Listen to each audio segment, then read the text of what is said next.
আপু কোন সিনেমা দেখে বেরিয়েছেন আজকে? কোন সিনেমার টানে আজকে বসুন্ধরা সিটিতে চলে আসলেন আপনি? বরবাদ। বরবাদের ভিতরে আছে কি? অনেক কিছুই ছিল বলতে গেলে। মানে অনেক খুব ভাল লাগছে। আবেগময় একটা হচ্ছে সিনেমা বলতে গেলে। খুব ভাল লাগছে আমার কাছে। শাকিব খানের কোন অংশটা আপনার সবথেকে ভালো লেগেছে? যখন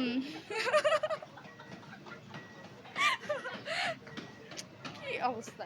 না লাস্টের সিনটা হচ্ছে যখন মানে দেখছো? যখন নায়িকাকে সে শুট করে মেরে ফেলে নিজের হাতে, তখন ওই সিনটা আমার কাছে খুব ভাল লাগছে। তার সাথে কিন্তু অনেকেই অভিনয় করেছে যে কলকাতার নায়িকা আছে। হ্যাঁ। কার অভিনয় আপনার মনে হচ্ছে যে বেশ ঠিক ছিল?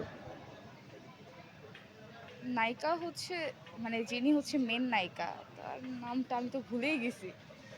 সমস্যা নেই বলেন। তার হচ্ছে মানে অভিনয়টা খুব ভাল লাগছে আমার কাছে।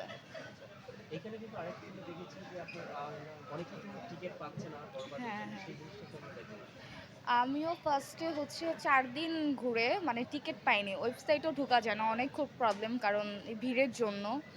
তো আমি এসে বৃহস্পতিবারে টিকেটটা কাটছি। ফ্রাইডেতেও ছিল না। আজকে তারপরেও ৪ টা ফ্যামিলি টিকেট কেটে দেখা হলো লাস্ট পর্যন্ত।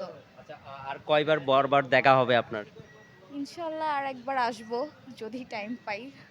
আরেকবার শাকিব খানের কিন্তু এর আগেও মুভি মুক্তি পেয়েছিল 'তুফান', তারপর হইতেছে 'প্রিয়তমা'। কোন মুভিটা আপনার দেখা হয়েছিল যদি বলা হয় আপনার? মানে তুফান প্রিয়তমা আমার সবগুলোই দেখা হইছে তার। মানে এই মানে ওই ২ টার থেকে এইটা আমার কাছে খুব বেস্ট লাগছে। এবার তার মুভিটা। আমি আপনাকে একটা ডায়লগ বলবো যে অনলাইনে কোন ডায়লগটা এখনো শাকিব খানের ঘুরছে, যখন ট্রেইলার মুক্তি থেকে শুরু করে এখনো সোশ্যাল মিডিয়ার ভিতরে ডায়লগটা ঘুরছে। কোন ডায়লগটা এখনো ঘুরছে আপনার বরবাদ দেখে বের হয়েছেন, কোন ডায়লগটা এখনো ঘুরছে অনলাইনে? সেই ডায়লগটা যদি একটু শুনি আপনার মুখ থেকে একটা অংশে। এই চিল্লু মাল দে। এতটুকুই। ওকে ভাইয়া, থ্যাংক ইউ সো মাচ। আচ্ছা বরবাদ দেখে কি ভাইয়ার উপরে কি ভালোবাসা বাড়ছে?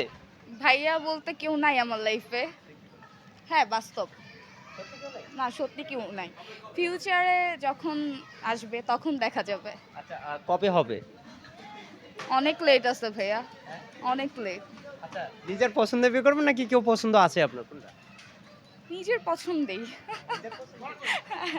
আমি ধরে নিচ্ছি আপনার পছন্দ কেউ আছে। না, নাই। আচ্ছা মেয়ে মানুষ এরকম কেন?